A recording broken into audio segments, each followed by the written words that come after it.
नमस्कार. जानकी आणि शर्वरी ह्या राहुलला भेटायला गेलेले असतात. राहुलची अवस्था बघून शर्वरीला खूपच वाईट वाटत असतं. शर्वरी राहुलच्या जवळ जाते आणि त्याच्या गालावरून वगैरे हात फिरवत राहुलला म्हणते, राहुल, राहुल, केवढं लागलंय तुला? किती मारलंय तुला? अरे अरे, का त्यांनी असं केलं? जानकी मात्र हे सर्व बघत असते. त्यावेळेला राहुलचं लक्ष जानकीकडे जातं. राहुल शर्वरीला थांबवण्याचा प्रयत्न करत असतो, पण काही केल्या शर्वरी मात्र शांत होत नसते. तिच्या मनात असणाऱ्या भावना सगळ्यांसमोर येत असतात. शेवटी शर्वरी मोठ्याने बोलते, राहुल, अरे किती मारलंय तुला? मला नाही बघवत तुझी ही अवस्था. त्यावेळेला राहुल बोलतो, शर्वरी, शर्वरी, शांत हो. काय चाललंय? अगं नको एवढी काळजी करूस. त्यावेळेला राहुलच्या बेडरूम मध्ये जाऊन ती मलम आणते आणि लगेच राहुलच्या जखमेवरती ते मलम लावत असते. ते बघून मात्र जानकीला खूप मोठा धक्का बसतो. जानकी स्वतःशीच बोलते, मला मान्य आहे, आजपर्यंत मी प्रत्येक गोष्टीमध्ये अगदी नीट विचार केलाय. जर काय एखादा व्यक्ती योग्यच असेल तर त्याच्या बाबतीत मी योग्य तो न्याय दिलाय.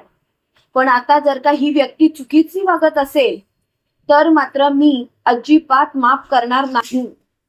मला योग्य तो न्याय केलाच पाहिजे. पण शर्वरी वंशनचं हे वागणं मात्र मला चुकीचं वाटतंय.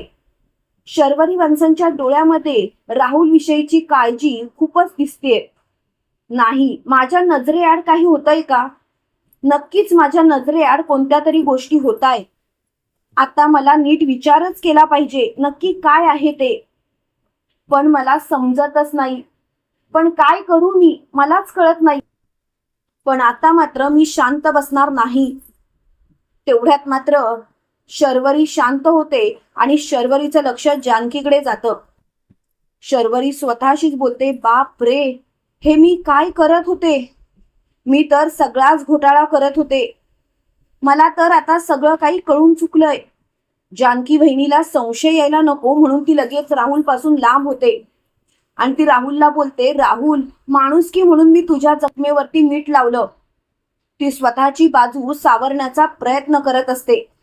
पण शर्वरीला कुठे माहिती असतं की जानकीच्या मनात ऑलरेडी संशयाची पाल चुकचुकलेली असते.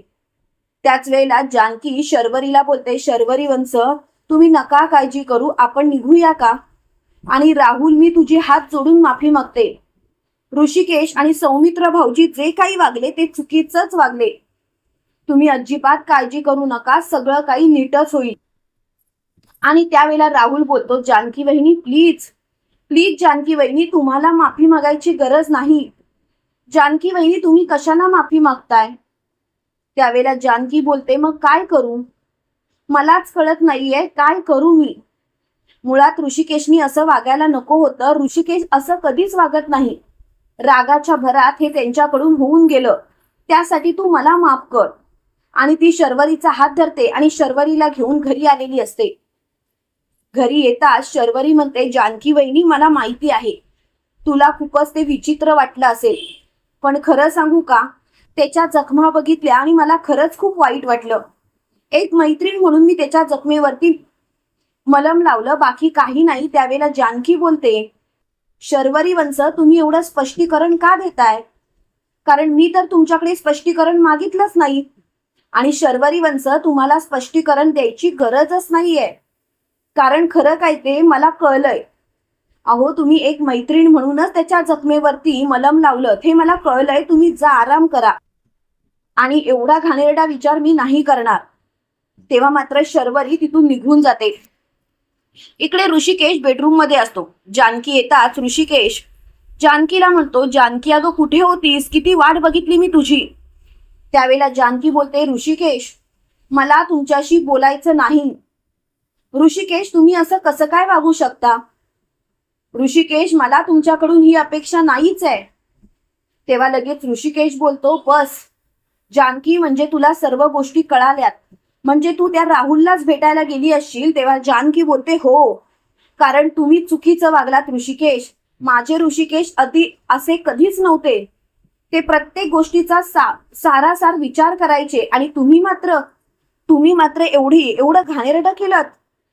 तेव्हा ऋषिकेश बोलतो, जानकी, बाजार समितीमध्ये जे काही झालं ते ऐकल्यानंतर माझं डोकं सटकलं आणि म्हणूनच मी राहुलला जाऊन तुडवलं. तेव्हा जानकी बोलते, ऋषिकेश, हे सर्व करण्याआधी तुम्ही तुमच्या बहिणीवरती विश्वास ठेवला नाहीत का? तेव्हा ऋषिकेश बोलतो, हो, आहे ना माझा विश्वास तिच्यावरती, म्हणूनच तर मी त्याला तुडवलं. त्यावेळेला जानकी बोलते, बाजार समितीमधली लोक जे काही बोलतायत ते किती तथ्य आहे याचा तरी विचार करायचा ना ऋषिकेश, कारण मला त्या बाजार समितीच्या लोकांचं म्हणणं पटतंय. तेव्हा ऋषिकेश बोलतो, जानकी, तू काय बोलतेस? याचा अर्थ तू शरयूवरती संशय घेतेस? तेव्हा जानकी बोलते, अजिबात नाही, असं काहीच नाहीये. मी शर्वरी वंशनवरती संशय घेतच नाही. तुम्ही असा विचार का करताय ऋषिकेश? ऋषिकेश, उलट तुम्ही माझ्या बाजूने विचार करा.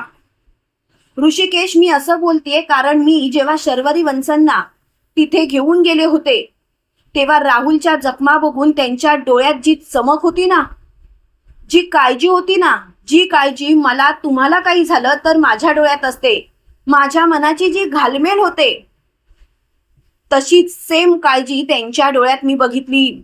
ऋषिकेश, अशी जवळचीच व्यक्ती आपल्या जवळच्या व्यक्तीबद्दल स्वतःच्या मनाची घालमेल करू शकते.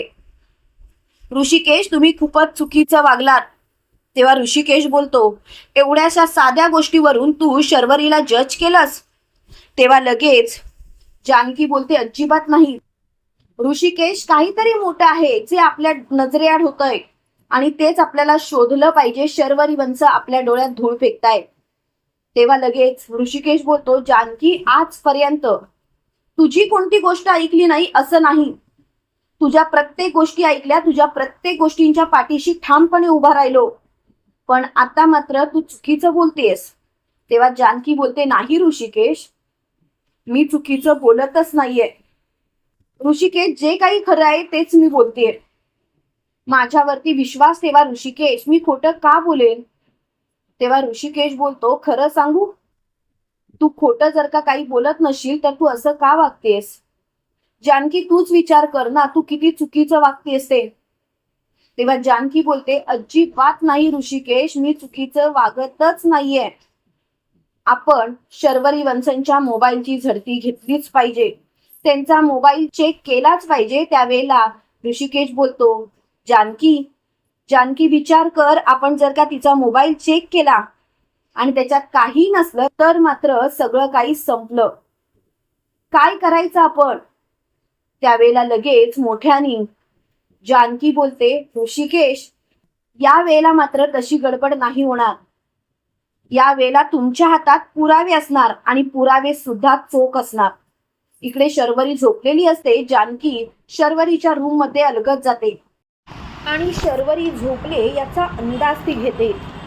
शर्वरी झोपले म्हटल्यावरती ती तिथेच असलेला मोबाईल लगेच हातात घेते आणि शर्वरीला स्वतःशीच बोलते, मला माफ करा वंश, पण काय करणार, तुम्ही माझ्याकडे पर्यायच ठेवला नाही, मला तुमचा मोबाईल चेक करावाच लागणार.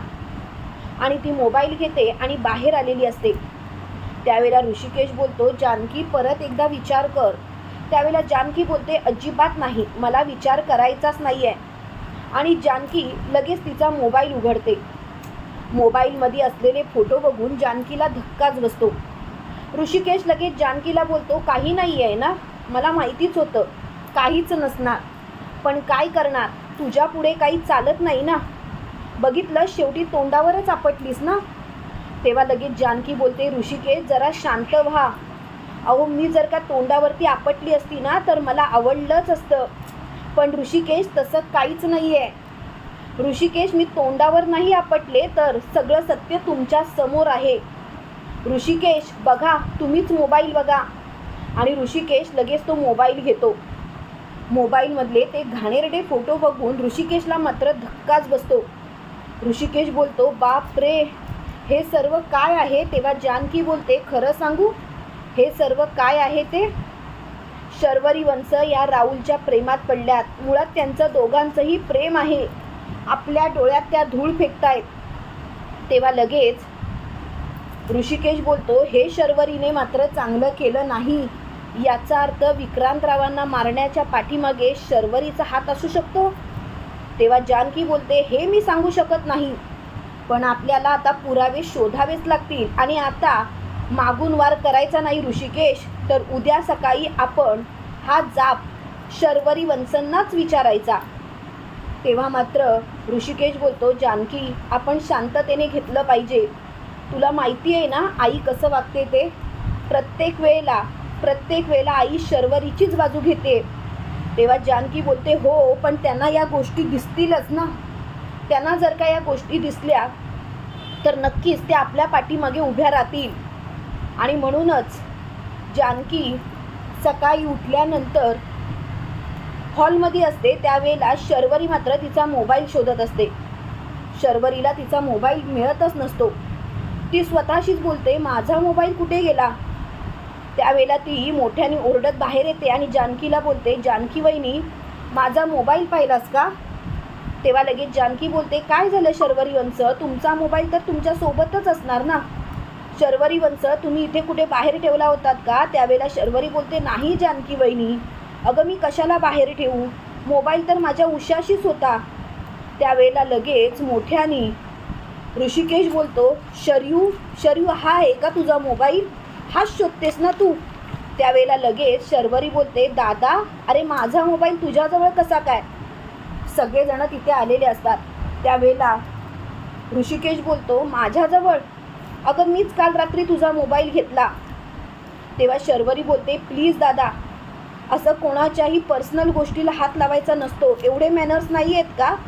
तेव्हा जानकी मात्र शर्वरीच्या सटकन अशी कानाखाली देते आणि म्हणते, मॅनर्स कुणाचे काढताय, ऋषिकेशचे, ते तुमचे मोठे भाऊ आहेत. त्यावेळेला मोठ्यानी शर्वरी बोलते, मोठे असले तरी सुद्धा असं कसं काय वागू शकतात. मुळात असं वागण्याचा अधिकारच नाही आहे दादाला.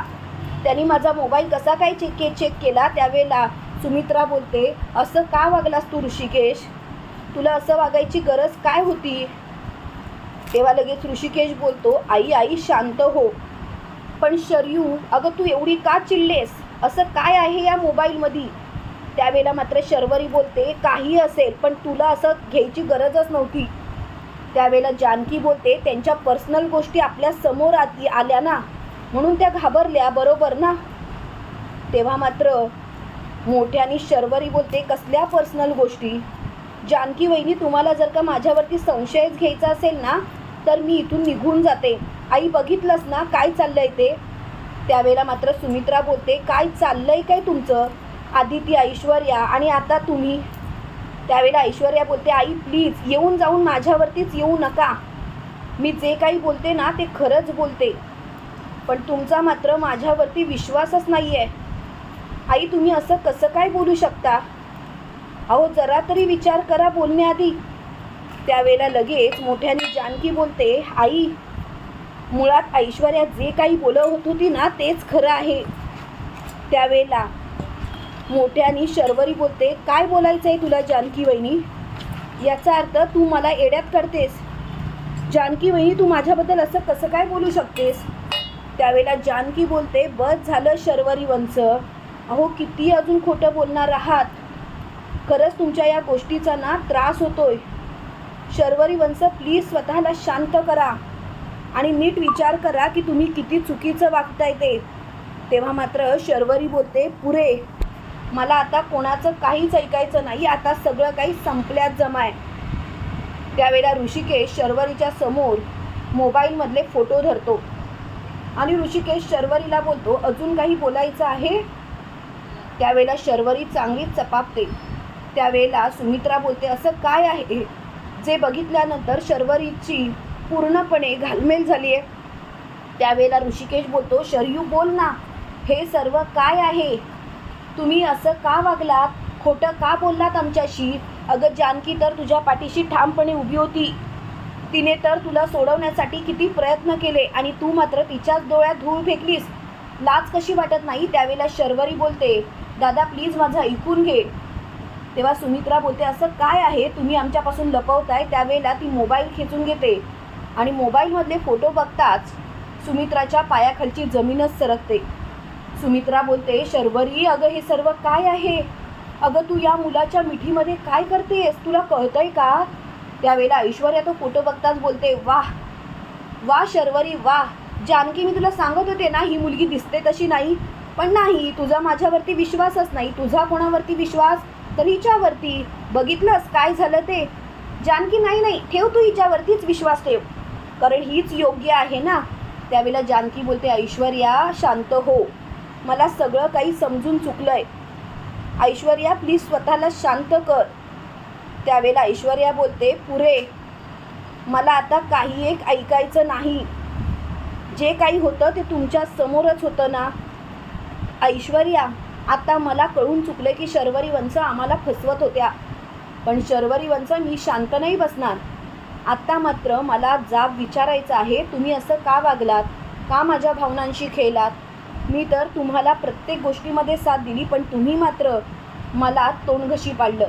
तुम्हाला काय वाटतं मित्रांनो, खरोखर शर्वरी आता तरी सगळं काही कबूल करेल? कमेंट करून नक्की कळवा. आणि असेच मालिकेंचे नवनवीन अपडेट पाहण्यासाठी व्हिडिओला लाईक आणि चॅनलला सबस्क्राईब करायला विसरू नका.